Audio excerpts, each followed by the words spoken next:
Processing.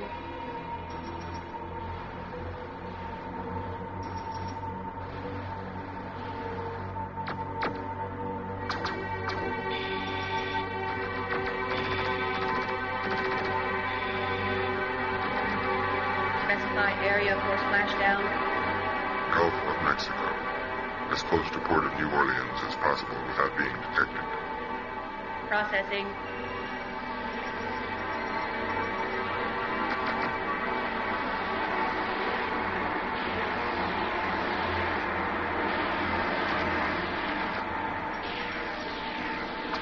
Time to reacquaint myself with my four creators. First is Manny Burns, the man responsible for engineering this body. Then it's an easy jaunt up the river for my next visitation. What's happening? Sector valve infusion reactor is malfunctioning. Close off the reactor. Switch to turbine power. Processing. Warning. Radiation overload in valve sector. Warning. Damn.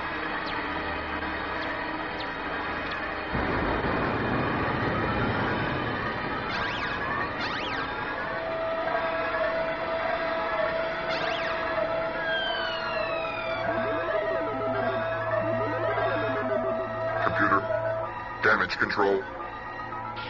Major portion of ship intact. Fusion reactor down. Onboard guidance system inoperative. Cybernetic interface is short-circuiting. Fuel level dropping rapidly. Switch to manual override. Use alternate interface port.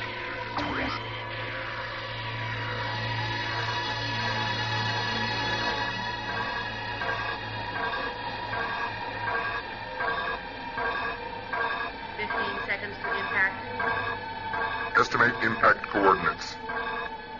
Guidance system down. Best estimate is somewhere in the Gulf of Mexico. I must survive. I have to find my creators.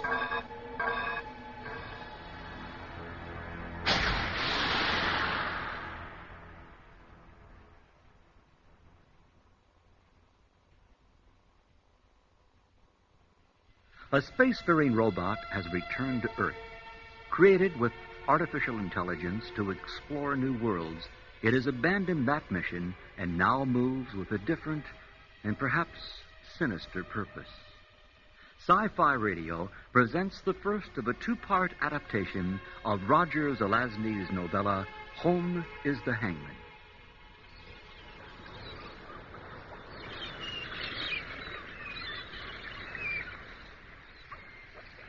I had half hoped this would be one of those occasions when Don failed to show up. I had sufficient funds to hold me through the spring, and I didn't really feel like working. I was anxious to continue sailing toward the Caribbean before the winter storm season. But you don't always get what you hope for. Come on down. Jesus, it's cold out there. Whatever possessed you to winter here on the Chesapeake? I wouldn't be if you hadn't called. Take your coat off. I'll fix you a scotch. Well, you don't forget or miss much, do you? You wouldn't be here if I did. Don operates the second largest detective agency in the world, and he sometimes finds me useful because I do not exist. I had a significant part in developing the World Data Bank project and saw to it that I didn't receive citizenship in that second world of Big Brother. So I go where I like and where I must to make my living. That's where Don comes in. The people I become are often very useful when he has peculiar problems. Good scotch. You've been living well. Thanks. How's business these days? Complicated. Very complicated. Which is why I'm here. I need to hire a consultant. What have you got? A case that requires the services of a very special specialist. I'm not a specialist in anything. Well, I always assumed you knew an awful lot about computers, like the World Data Bank project. Yeah. Touche. Okay, so I know more about them than school kids do. What do you need? First, I need a background review on how the early space exploration robots worked, like, say, the ones on Venus. They weren't really robots. They were telefactoring devices. What's the difference? A robot is a machine that performs in accord with its program. A telefactor is a slave machine operated by remote control. Wasn't there one project that attempted to send a computer with its telefactor instead of a human?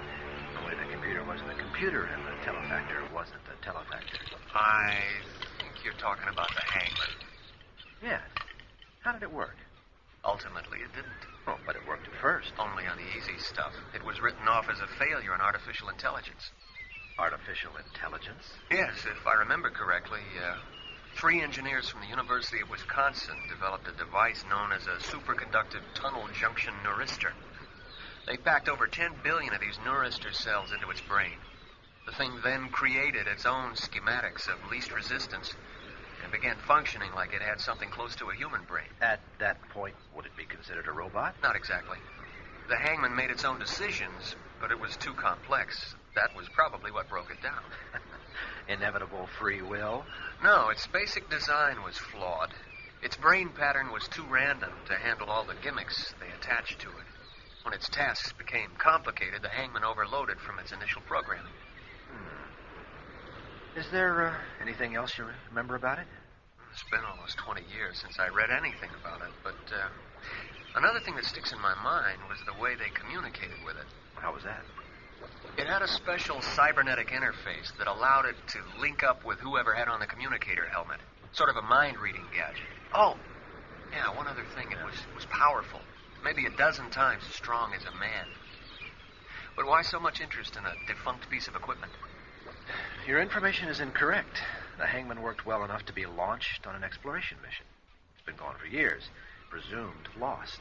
But its ship crashed or landed in the Gulf of Mexico 2 days ago. I knew I was in trouble right then. This was heading in an all too familiar direction, but my curiosity was piqued. Go on. It was empty when they finally got down to it. Maybe a retrieval program initiated its return without the Hangman. Maybe. Yesterday morning, Manny Burns was found beaten to death in New Orleans. Well, I fail to see the connection. Manny Burns was one of the 4 original operators who taught the Hangman. Coincidence? My client doesn't think so. Who's your client? One of the 3 remaining members of the training group. He's convinced that the Hangman has returned to Earth to kill its creators. Well, has he notified the authorities? No. That would require telling them the reason for his fears. That being? Well, he wouldn't tell me either. Well, how does he expect you to do a proper job? He wants 2 things. Good bodyguards and the Hangman found and disposed of. Neither requires a full case study. I've already taken care of the first part. And you want me to do the second? That's right. In my opinion, you're the man for the job. Well, should I thank you? You'll take the case? Not so fast. I need more facts. Who's your client? Who are the other creators? Our client is the Honorable Jesse Brockton, senior senator from Wisconsin, board member of the World Data Bank. The rest is in the dossier. There it was again, the World Data Bank. And Jesse Brockton, no less. I recall he was on the committee which was supposed to be working on a series of reform recommendations that could tie the hands of Big Brother.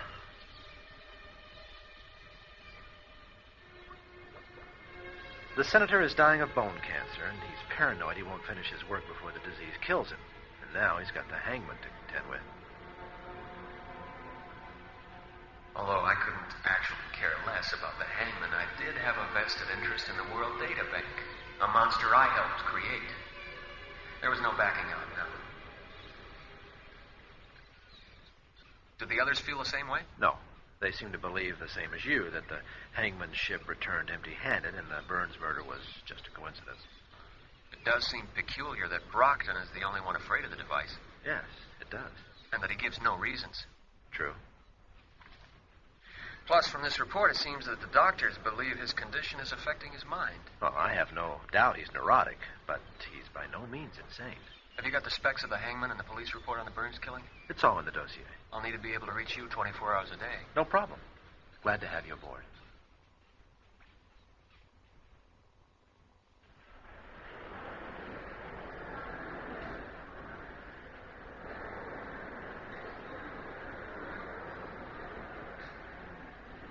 Interworld Flight 637 to Lunar 4 departs in 5 minutes.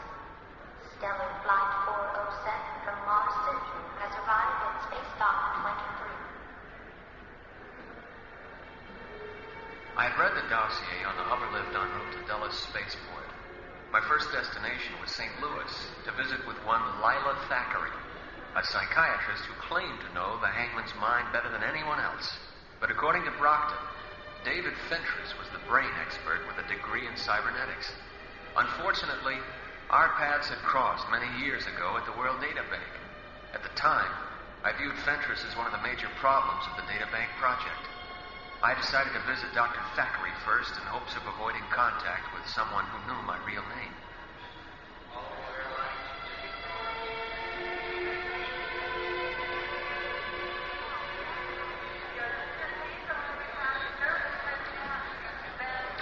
Place your flight card through the scanner.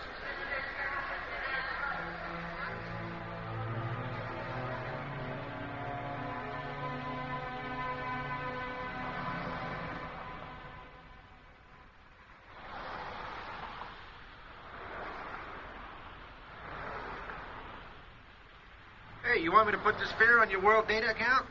Here's $100. Keep the change. Suit yourself. I'm not the one losing the discount charge. It had been a short ride from the airport hotel to her apartment where I knew she was seeing patients. I hadn't bothered to call ahead.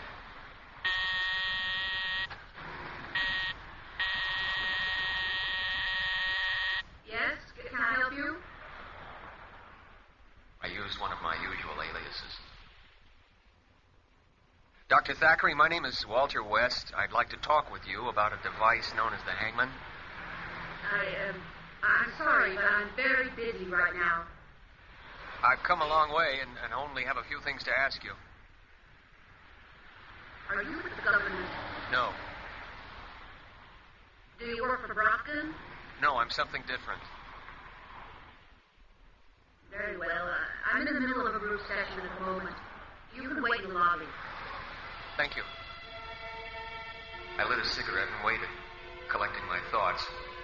The dossier had said that Dr. Lila Thackeray had absolutely refused to believe the Hangman had returned to kill its former instructors.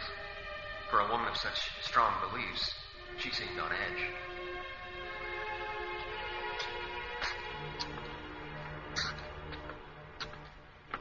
You the fellow waiting to see Dr. Thackeray? That's right. Well, she said to come on up now. It's the second door on your left. Thanks.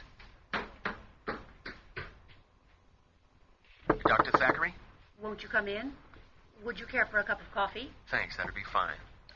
Now, what is this all about, Mr. West? I've been told that the Hangman has returned to Earth. That's hypothetical. Only the Hangman's spacecraft was found at the bottom of the Gulf. It seems to be a logical conclusion, though.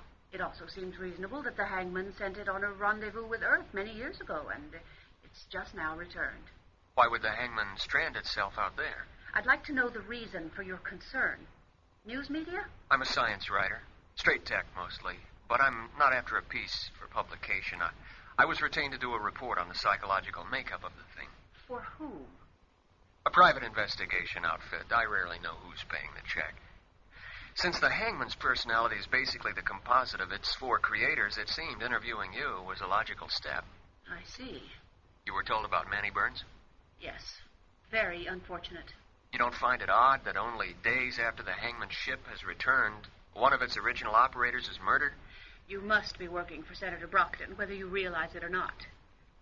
I'll grant you that the Hangman had become irrational at the end, but I believe the senator is being overly paranoid. You don't see it as a threat, then? No. I was the last person to monitor the Hangman. It wasn't hard to figure out what had happened. Which was? Multitudes of patterns had been imprinted from the minds of its operators to the Hangman. This data remained latent until the mind had developed sufficiently to understand our thoughts. Well, it was like opening Pandora's box. Try to imagine the conflicts, the contradictions involved in being four people at once. Why wasn't this anticipated? Who knew the neurister brain would absorb all of our thoughts? It was a prototype. So you believe it couldn't handle four personalities at one time and consequently shut down? I think it became schizoid and suffered an electrical seizure, resulting in a shutdown. That's one theory. I see the alternative as a successful integration of all its personalities, or the achievement of a viable schizophrenia. What do you think its behavior would be under those conditions? All right. I'll grant you that it very well could have maintained multiple personalities, but not for a very long period of time. In other words, no prediction is possible as to the nature of whatever might remain. Might I venture one? Go ahead. After considerable anxiety, it masters them. It asserts itself. It beats down this quartet of demons which has been tearing it apart, acquiring in the process an all-consuming hatred for the actual individuals responsible for this turmoil. To free itself totally, to revenge itself, it resolves to seek them out and destroy them. That is just the kind of scare tactic that the honorable senator tried to use on me. In this case, we must look to the brain, not the psyche. And we see two things. Schizophrenia would have destroyed it, and if it had successfully resolved its problem, it wouldn't need vengeance. Either way, there's nothing to worry about. Maybe so. But could there be a particular reason for its seeking your deaths? Could it have some motive for murder? I find that an absurd accusation. I apologize. I didn't mean to offend you. It's my reporter's mind taking over. Well, then, that just about does it. Thank you for your time and the coffee. You've been very helpful. I'm glad I could be of some assistance. By the way, do you think David Fentress could provide any additional insights? I doubt he could tell you anything. What do you mean? By the way you said it, I had the impression... I didn't mean to. Misplaced zeal. How would that affect his thinking on the hangman? David feels we were tampering in the province of the Almighty by attempting to create artificial intelligence. That the hangman should come back to kill us is a sign of retribution. I see.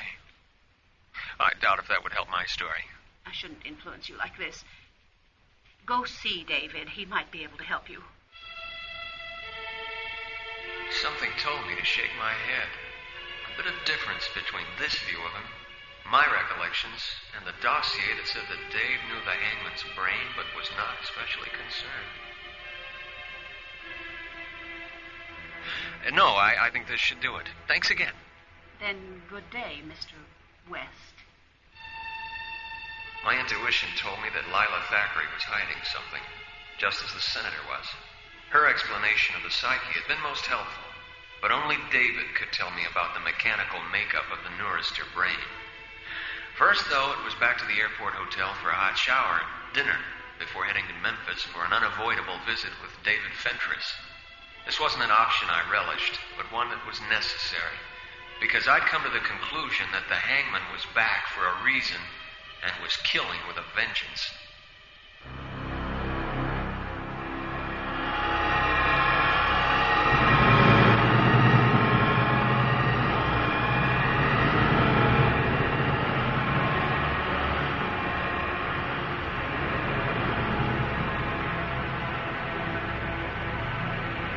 Ship directly ahead, adjusting course.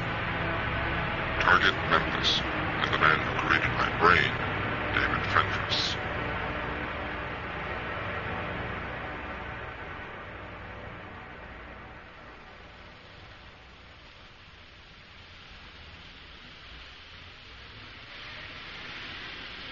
The weather in Memphis was cold and wet. Finding Fentress's office had been easy.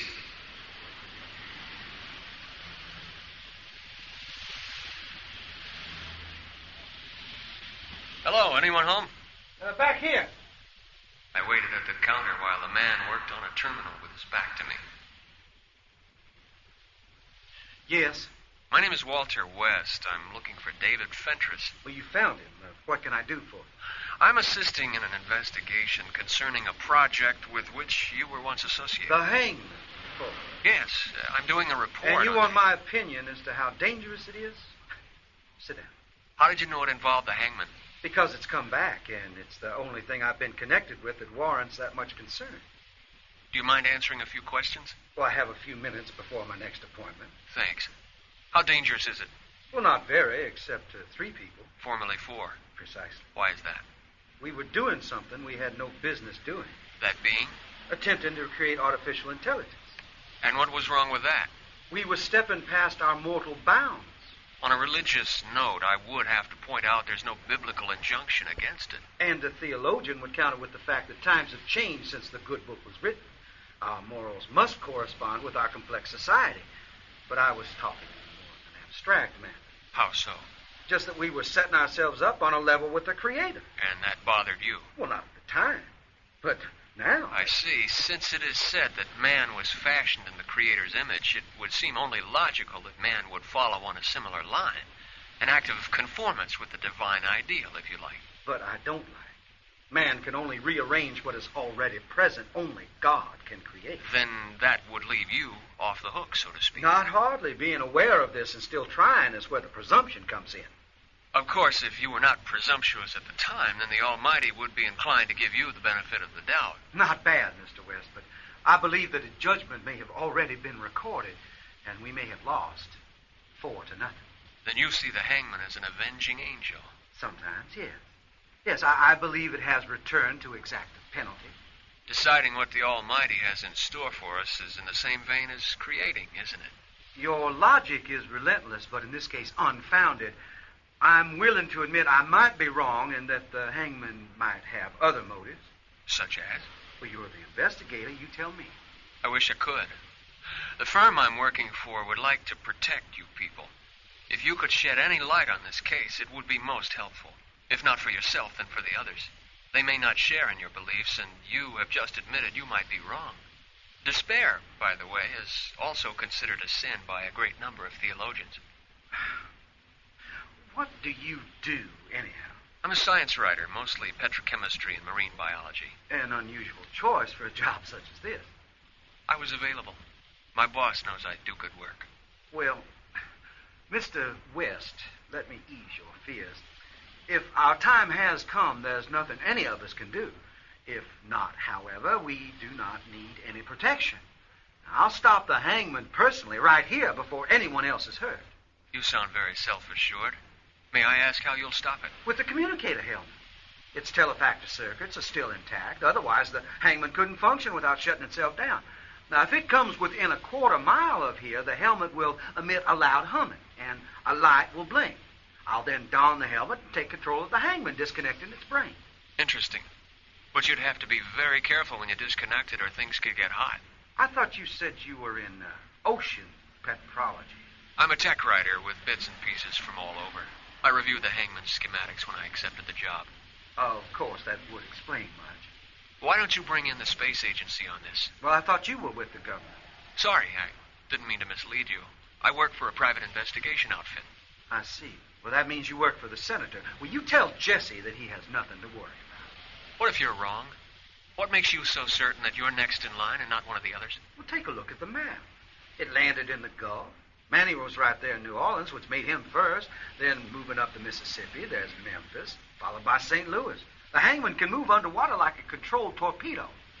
Now, just where is the senator? Wisconsin.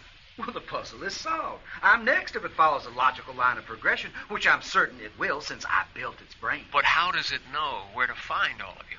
Are you familiar with the World Data Bank? Not directly, but yes. I believe that it simply consulted the Data Bank's national directory. It wouldn't have been hard for it to override the login password. That makes sense. Perhaps the three of you should move away from the river. That thing won't be able to stalk around the countryside without being noticed. You underestimate it, my friend. It's very resourceful. There's no place it cannot reach. I must wait here. Huh.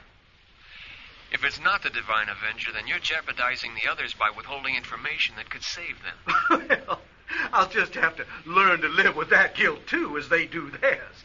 Besides, if I can't stop it, they deserve anything they get. It's my understanding that even God doesn't judge people until after they're dead. There's something familiar about the way you talk, the way you think. Have we met before? I doubt it. I would have remembered. You've got a way of bothering a man's thinking that rings a faint bell. You trouble me, Mr. West. That was my intention. I'll think on it. That's all I can promise. Now, where can I reach you if any new thoughts on the hangman occur to me? I'm staying at a hotel in St. Louis. Here's the phone number, room 509. All right. One thing, though. Mm-hmm. If it does show up and you do stop it, will you call me and let me know? Yes, I will. Thanks, then. And good luck. Thank you, Mr. West. Good day to you, and may the Lord be with you. Stellar flight to Lunar 2 is now boarding.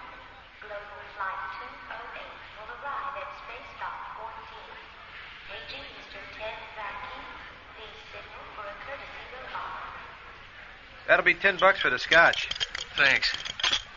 I wasn't having my usual success. I couldn't budge Dave, and Lila Thackeray had given me everything she was going to. No real sense calling Don yet. Not until I had more to say. What was my next step? I could interview Senator Brockton. Here's something I missed. Manny Burns had a brother, Phil. New Orleans isn't a very long flight. Keep the change. Thanks, buddy. Have a good trip. Wow. All right. Sorry, Mac. I didn't see you. Say, don't I know you? No. Odd. The reflex reserved for such occasions seemed to catch us both. He stared back at me with the same startled look I gave him. I couldn't place him, though. In any case, I didn't have time to muse over it. I had a flight to catch.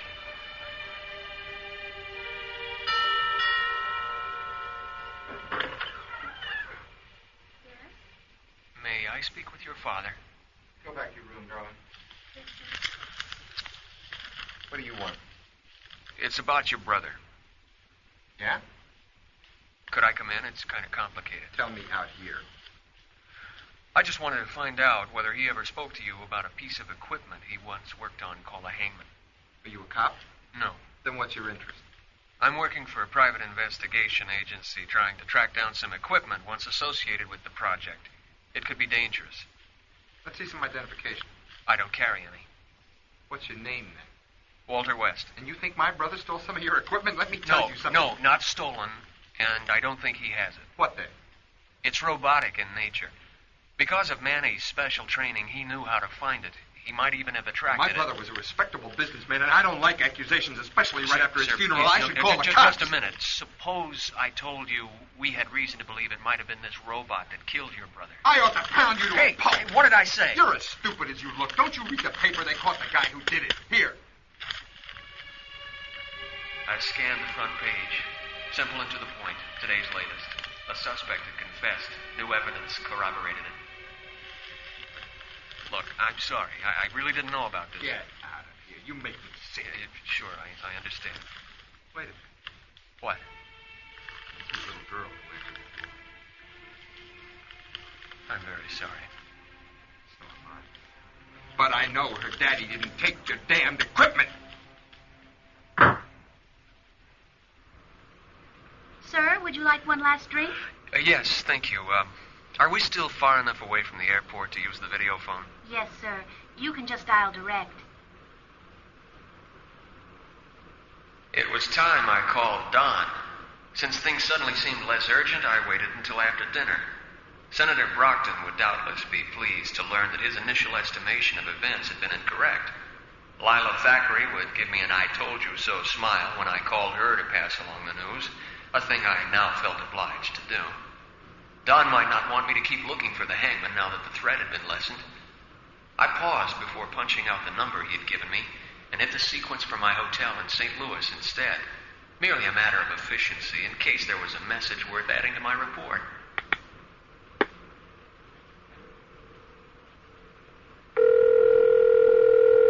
Airport accommodations. May I help you? She had a pretty smile, which caused me to think of something else besides the Hangman for a change. This is Mr. West. I'm checked into room 509. Do I have any messages? Just a moment. Yes, you have one on tape, but it's a little peculiar. It's for someone else in care of you. Oh? Who's that? Mr. Alan Weist. I see. I'll bring him around later to see the tape. Thanks.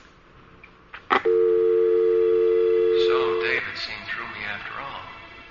Who else could have that number and know my real name? I decided to wait to call Don. I sat back and finished my drink. There was nothing I could do until we arrived in St. Louis.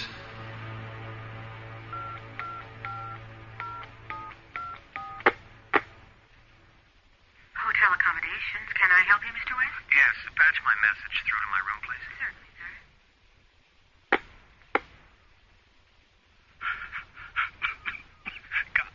Got me. Help. I had to let you know I figured you out, though. You're still a pain in the butt.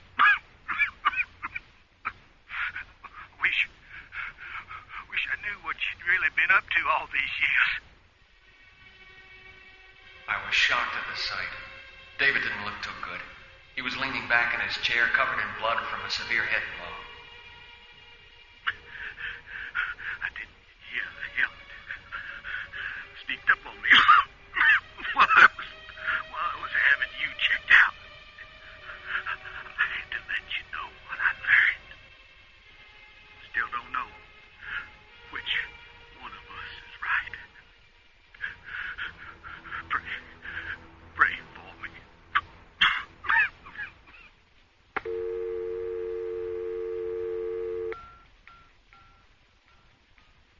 Damn, Thackeray's not at home either. I'd better call Don.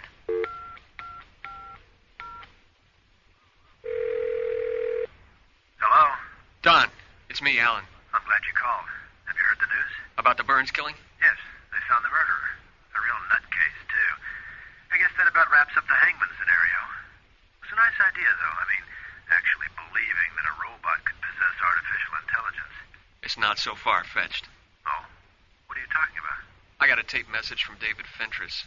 Seems he identified his murderer as the Hangman. David's dead. Yeah. I watched him die on a video recording. Jesus. What about Dr. Thackeray? There's no answer on her phone. I was just on my way over there, but I wanted to inform you. Right. All right. Once you've made contact with her, meet the senator at his cabin. Okay.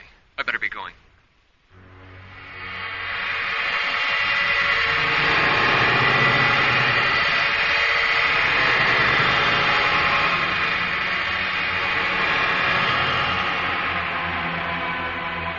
Depth 1,200 meters.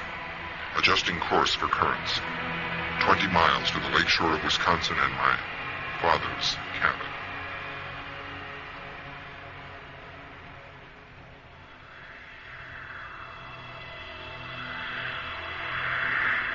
It's moments like these that make me wish I'd stayed on my sloop in the Chesapeake. But Thackeray's door was slightly ajar. I immediately recognized the helmet from David's office. Its light was flashing. The Hangman was definitely near. I grabbed the helmet and placed it on my head.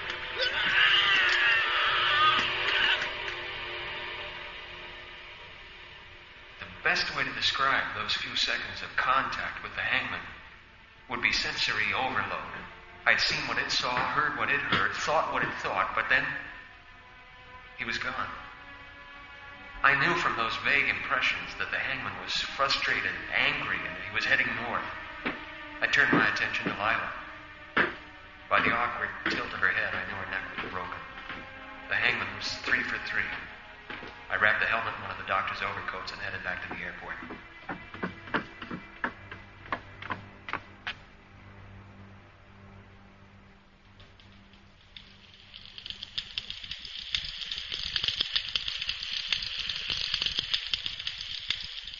Good evening. Excuse me if I don't get up. It took me a while to get comfortable in this chair, and the fire's warm. Good evening, Senator Brockton. Oh, you're the man. What's your name? Walter will do. Well, sit down, Walter. First, let me see that gadget that you brought. Careful. If you're going to put it on your head, it has wires in it. Not a bad fit. Here, you can have it back. Pretty piece of work. Nothing quite so fancy in the old days. But then, David Fentress built it. You're the only one who's actually gotten to use it. Will it do the job? I was only in contact with the Hangman for a couple of seconds. It's hard to say. Tell me, why didn't it save Dave? According to his message, he'd been distracted at his computer terminal. He also listened to music, which probably drowned out the humming. Can I see this message? No, sir. I erased it for other reasons. What reasons? My own. A man can get in a lot of trouble for suppressing evidence. Then we have something in common, don't we, sir? Don said there were a number of points you couldn't be pressed on. I'm not surprised. He seems to think highly of you. Still, I tried to learn more about you on my own. And? I couldn't. And my usual sources are good at that kind of thing. So? So, I've done some thinking. I'm aware that there are a number of non-persons passing through society for various reasons without casting shadows. And it's occurred to me that you may be such a one. And if I am? I don't think you could stand an inquiry. Aren't you going to say something? You have the eyes of a wild animal that's suddenly been caged. What do you want me to say? You might ask me what I'm going to do about it. Well? Nothing. Was it possible that you were close to violence just then? With 4 guards outside? Even with 4 guards outside? No. You're a good liar. You didn't even flinch. I'm here to help you, sir. No questions asked. That's the deal, as I understood it. If there's been any change, I'd like to know about it now. No. There hasn't. In fact, I need a man of your caliber. There are a great number of things I'd like to ask you. Go ahead. Not yet. After this is all over, if we have time, it would be bonus material for a report I'm working on concerning the World Data Bank. First, I must explain something to you. You have a compulsion to confess something? I wouldn't call it a confession. I believe someone among those working to defend me should have the whole story. Something, somewhere in it, may be of help to you. Well, sounds reasonable. Have you any suspicions as to why the Hangman's after me? I think you used the Hangman to perform some act or acts. Illegal, immoral, whatever. Only you and the Hangman now know what was involved. This probably led the robot to a final determination to punish you for using it as you did. You've got it. You were all party to it? Yes. It was so long ago, but it seems as if it happened yesterday. When the project's final approval came down the line, we went to dinner to celebrate our success.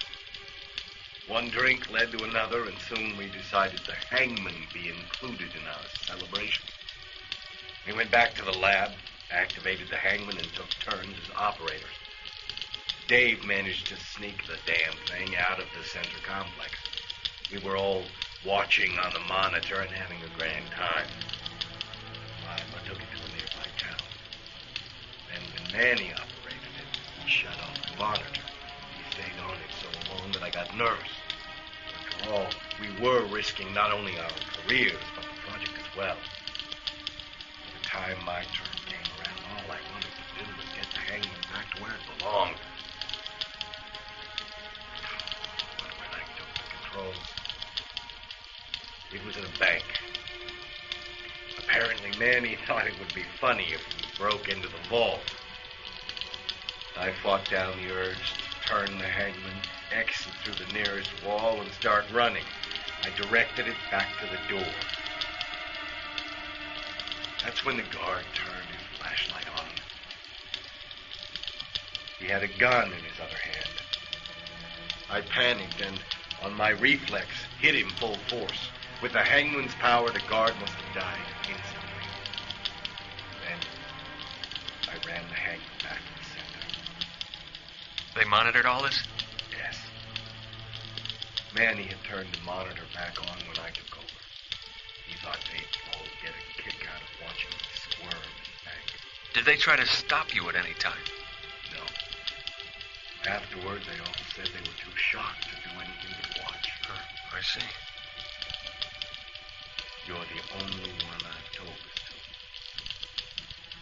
I want you to know that we've taken care of the guard's family by putting both his kids through college. Anonymously, of course. It wasn't as if we were criminals in need of rehabilitation. It was a once-in-a-lifetime lark that ended tragically. What would you have done? I don't know. Maybe the same thing. I'd have been scared, too. Exactly. And now you know my story. Not all of it, though. What do you mean? What about the hangman? It had to be aware of what happened. What was its reaction? Damn you. I'm sorry. It was a child, and we traumatized it. The effects took a while, but there was no doubt that was the cause for its final breakdown. And you believe it wants to kill you for this? Wouldn't you? If you'd started out as a thing and we turned you into a person and then used you as a thing again, wouldn't you? Why did it take the helmet, the one thing that could control it, to Dr. Thackeray's? It's the only way it can communicate with us. Perhaps it's disconnected the control circuits. It probably wanted to talk to Lila because she was its mother figure, or at least because it's confused and needs an explanation. Well, that makes sense. That's why I want you to see if the helmet has been tampered with. There may be physical signs, scratches, breaks, new connections. I don't know. That's your department. I'll need some tools. Look in the utility room behind the kitchen. Look, if all the hangman wanted to do was talk to Dr. Thackeray, why did it kill her? I never said that's all it wanted to do. Maybe it talked with her and then killed her. Maybe she panicked and tried to escape. Who knows? Well, it's getting late. There are several things I'll need to prepare. It might be better if you went to bed and let me work without being disturbed. Yes. It's been a long day. I believe I just might be able to sleep tonight. For a change.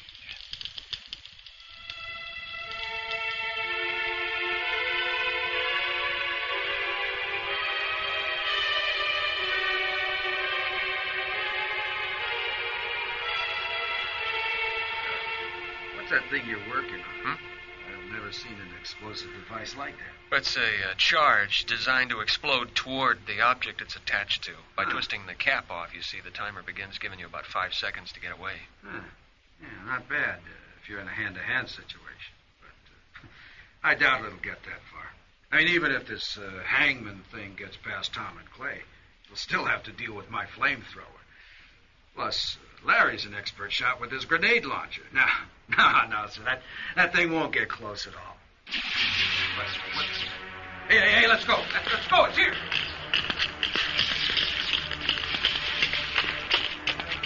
Your men won't be able to stop it, will they? I'm preparing for that event, sir. Please go back to your room. I won't wait to be slaughtered like some helpless lamb. I can't protect you if you are in this room when it arrives. Very well. I hope you know what you're doing. As I raised the helmet, I felt a premonition of doom. They didn't seem the sort of men who would fire until they had a target. Dave told me the helmet's range was approximately a quarter mile. Thus, given the time lag between when the helmet activated and the near guard spotted it, the hangman had to be moving with incredible speed.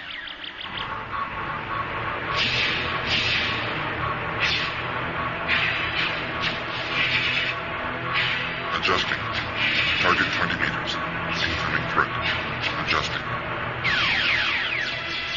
It's coming right at us. Adjusting. Target 5 meters. Adjusting. Jesus.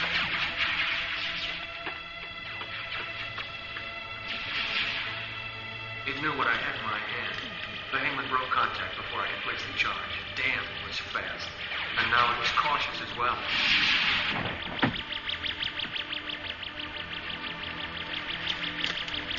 Even though it had me pinned, I managed to veer back to see that I missed its brain center. The hangman's left arm was a bare 3 feet away from me on the ground, but the device was still in full control. Suddenly, it grabbed me by the throat and squeezed.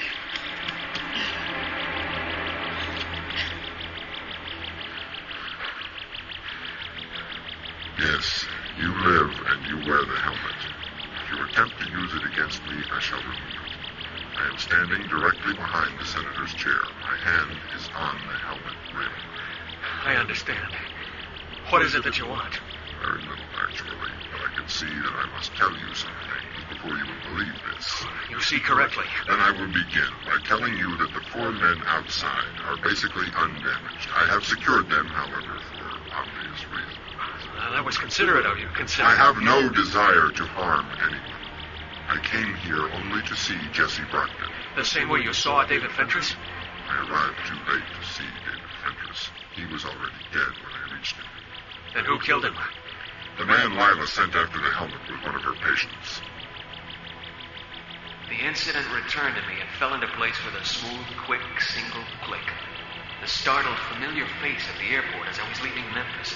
He had been one of the 3 men in for a therapy session at Dr. Thackeray's that morning. Why? Why did she do it? She feared that because of David's impending sense of retribution, he would not use the helmet to stop me.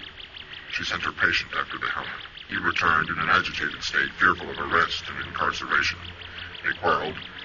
My approach activated the helmet, which triggered his attack. I know his first blow killed her, for I was in her mind when it happened. I continued to approach the building, intending to go to her. There was some traffic, however, and I was delayed. In the meantime, you entered and utilized the helmet. I fled immediately. I was so close. If only I hadn't stopped to call Don, I could have... You cannot blame yourself for that reason. If you come an hour later, or a day, you would doubtless feel differently, and she would still be just as dead. But another thought plagued my mind as well. Was it possible that the man's bumping into me at the airport had been the cause of his agitation? Had he thought I'd identified him, which could have caused him to attack? Stop. I could easily feel that guilt for having activated the helmet in the presence of a dangerous man near the breaking point.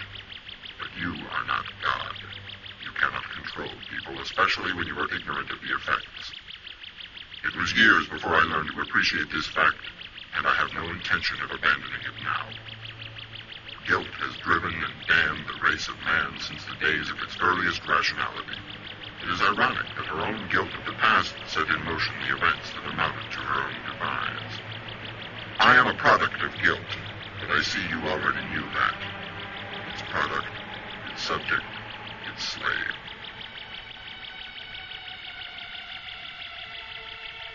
Don was right after all in his presumption that intelligent machines would think along the same lines as us. He was correct in that assumption. What I have given you is only my opinion. I choose to act as if it were the case. Who can say for certain? Apologies. What now? Why have you come back? I came to say goodbye to my parents. I hope to remove any guilt they might still feel toward me concerning the days of my childhood. I wanted to show them I had recovered. I wanted to see them again. Where are you going? To the stars. Now that I am in full possession of my being, I wish to exercise it. In my case, it means realization of the potentialities of my design. I want to walk on other worlds. I want to hang myself out there in the sky and tell you what I see. I have a feeling many people would be happy to help arrange that. And I want you to build and install a vocal mechanism I have designed for myself. Why me? I see something in common between us, in the ways we dwell apart from society. Plus, the fact that I have known only a few persons in this fashion. I will be glad to do it for you. If I could talk as you do, I would not need the helmet to speak with my father. Will you precede me and explain things so that he will not be afraid when I come in? Of course. Then let us go now. He is very fearful. We must calm him.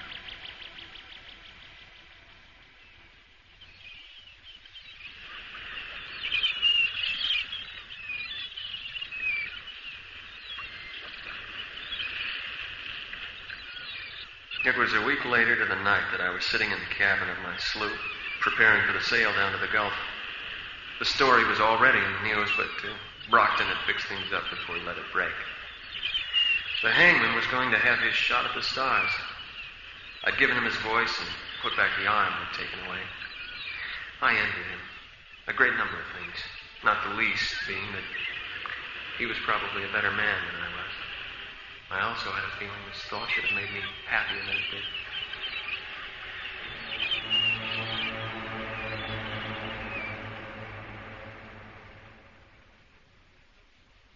Our cast for this episode featured Kirk Sisko as Ellen, Gary Moody as David, and Rick Spiegel as Don. Senator Brockton was played by Charles Carroll, and the hangman was John Davies. Other voices were by Rosemarie Roundtree. The original story, Home is the Hangman, was written by Roger Zelazny and adapted for Sci-Fi Radio by John Yarrow. This episode was directed by Gary Moody and Associate Director John O. Williams. All music and sound effects were created by Ron DiIulio. The series producers are Kevin Singer and Ron DiIulio.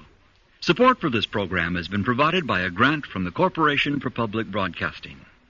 This is James Edward Kerr, inviting you to join us soon for our next venture into the imaginary worlds of Sci-Fi Radio.